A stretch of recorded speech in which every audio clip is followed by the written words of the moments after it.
everybody, how are you? Hope all is well. Hope you enjoyed your vacation.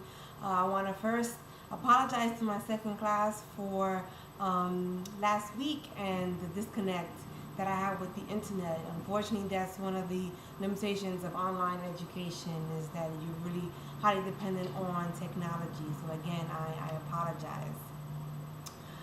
Moving forward into today's video lecture on Rousseau, I want to first sort of give you a little bit of context for the reading and thinking about exactly who was sort of behind the text that you read for last week.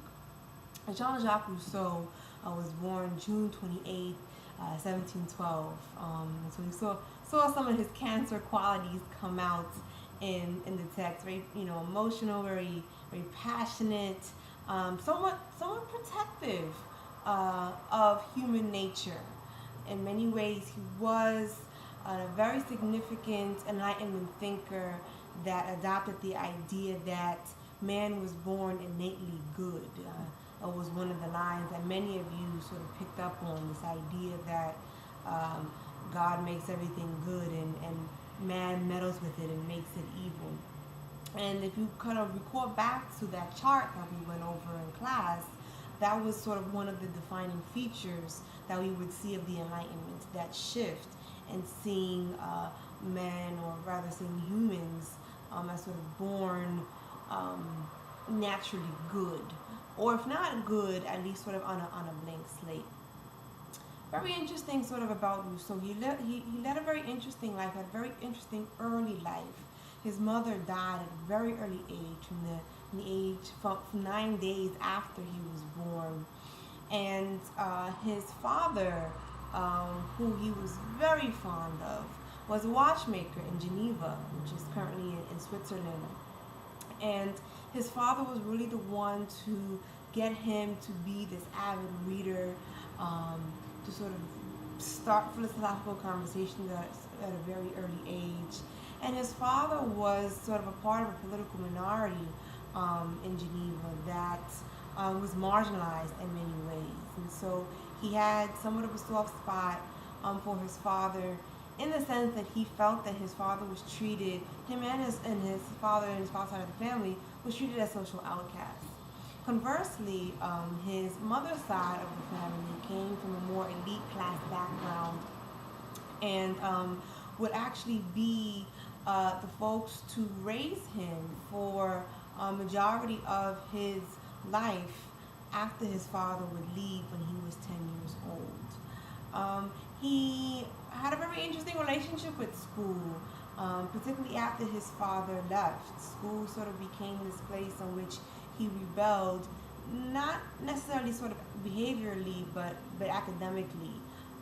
Again, being an avid reader, sort of reading beyond his reading levels and going to more thicker and dense texts, and sort of coming back and using those texts to challenge a lot of his teachers. He had, like I said, because of that, he sort of had this interesting relationship with school that was very, very critical, which was also sort of connected to his relationship to politics, which is also very critical, given the way his father was treated and sort of outcasted, and also sort of given the political corruption at the time. And so Emile, in many ways, is a social commentary of the early, more so the mid 18th century of Western Europe, that was sort of highly defined by the social institutions of the time, which is important because the ways in which he is talking about education is a critique on education, or rather school, as a social institution. And so his three modes of education would be and are important for us in both considering the distinction between education and school, and what that sort of means for us in a particular historical as well as political moment, as well as how we think about the individual and society. And so I think folks did a really great job with sort of unpacking these three modes of education and thinking about nature, man, and things. And thinking about nature as sort of the sort of biological, psychological development that naturally occurs, so that he associates, or he gives the analogy of the plant, that no matter where the plant grows, whether the plant is sort of surrounded by things that make it grow horizontally, or surrounded by things that make it grow vertically, nonetheless it grows, right? It's this idea that nature is but a habit, which is really thinking about development, or rather learning on a very individual level, thinking about psychosocial factors, thinking about biological factors, which sort of make each person different, and relates to this question that I asked, or rather the statement that I said in the free writes, we are a product of our environments, but more so sort of thinks about how each individual sort of responds to the environment differently as well, right? Responds to different stimuli. What becomes a little bit more hazy to distinguish, and this was something that I sort of saw in the conversation, and I think sort of is very natural to sort of become hazy, is the distinction between man and things.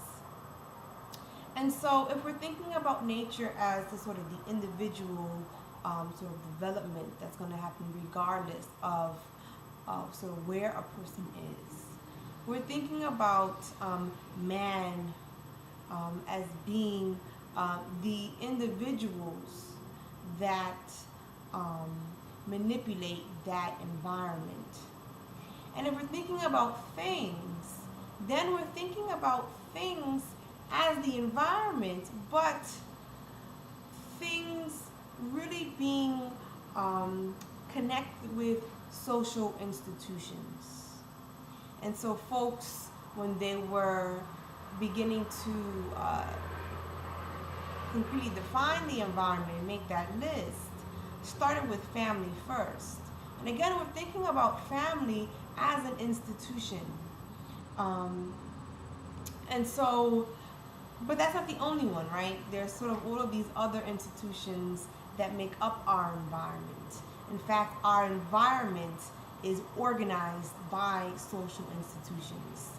And this is what Rousseau was trying to get at. Rousseau was trying to get at this idea that currently civilized society is so highly structured, and I say currently, like, mid-18th century, right? But we can sort of bring that idea to today, even more so, kind of given technological and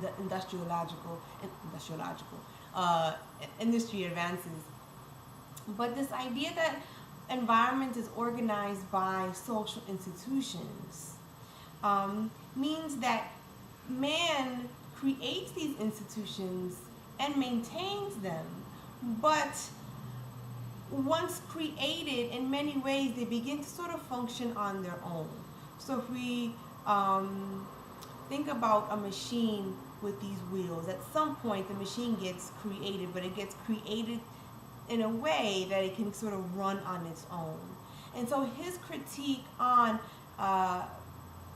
the education of man and the education of things is that man at some sort of point has created these things that continue to educate people, but we accept this education, but we accept it uncritically.